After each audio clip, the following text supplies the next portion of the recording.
لاہور سے عمرے پر جانے والی ایک فیملی کے ساتھ سعودیہ میں ہوا ایک افسوسناک واقعہ کہ سعودیہ پولیس نے 2 دن کے بعد ان کو گرفتار کیا اور حوالات میں بند کر دیا اور ایک سزا سنا دی، جس میں یا تو پھر ان کا سر قلم کر دیا جائے گا اور یا پھر ان کو عمر قید کر دی جائے گی۔ ایک کلو ملنے کی وجہ سے ان کو وہاں سے رہائی ملی۔ اس واقعے کی ڈیٹیل آج کی ولاگ میں آپ کے ساتھ شیئر کروں گا۔ السلام علیکم، میں رضوان علی آپ کی خدمت میں حاضر ہوں اور آپ دیکھ رہے ہیں میرا ڈیجیٹل چینل۔ لاہور کی ایک فیملی جو کہ سعودی عربیہ عمرے کے لیے جاتی ہے، 23 دسمبر کو ان کی ٹکٹ فائنل ہوتی ہے، اس کے بعد وہ عمرے پہ چلے جاتے ہیں۔ ہمارے اکثر فیملیوں میں یہ ہوتا ہے کہ ہمارے والدین یا ہمارے بزرگ جب بڑے ہوتے ہیں تو ہم ہر بندے کی یہ کوشش ہوتی ہے کیوں نہ ہم ان کو عمرے کے لیے بھیج دیں۔ اسی طرح لاہور کی ایک فیملی تھی، انہوں نے اپنے والدین کو، والد اور والدہ کو عمرے کے لیے بھیجا، اور جب وہ ایئرپورٹ پہ اترے ہیں اس کے بعد وہ اپنی رہائش گاہ پہ چلے جاتے ہیں۔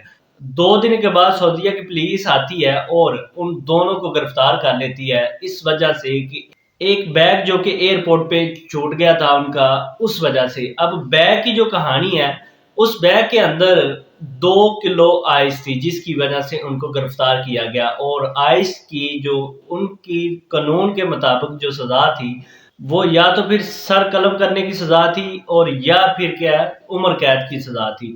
جب اس چیز کا پاکستان، اس کی فیملی والوں کو اور ان کے بچوں کو پتا چلا کہ ہم نے والدین کو عمرے کے لیے بھیجا تھا اور ان کے ساتھ یہ مسئلہ ہو گیا، انہوں نے کیا کیا، محسن نقوی صاحب انٹیریئر جو منسٹر ہیں پاکستان میں، ان کا کوئی ریفرنس نکالا، ان کو اپروچ کیا اور ان سے ایک ریکویسٹ کی۔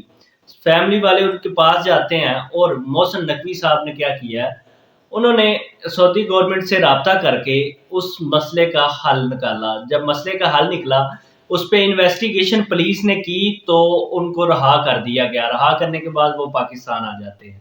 سعودیہ کی پولیس کے اعلی افسران تک جب یہ بات جاتی ہے تو وہ اس کیس پہ بہت زیادہ تحقیق کرتے ہیں اور دیکھتے ہیں اور اس چیز کا نچوڑ نکالتے ہیں کیوں نہ ہم یہ وہ بندہ پکڑیں جس کی وجہ سے اس طرح کا مسئلہ پیدا ہوا ہے۔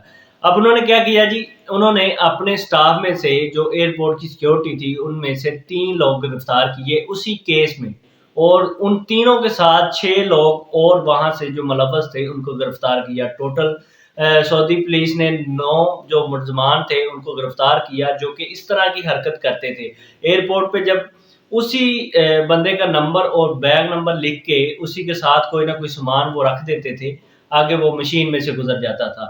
یہ واقعہ پہلی دفعہ ایسے ہوا ہے کہ کسی کے سامان کے ساتھ کوئی اور سامان لگا کے اس کو آگے بھیج دیا، لیکن وہ سامان اپنا جو لے کے گئے تھے پاکستان میں سے وہی لے کے گئے، وہ بیگ وہ وہاں پہ چھوڑ گئے۔ اب وہ بیگ نمبر اور ان کا جو نمبر تھا وہ اس بیگ کے اوپر لکھا ہوا تھا، جس کی وجہ سے پولیس نے ان لوگوں کو گرفتار کیا۔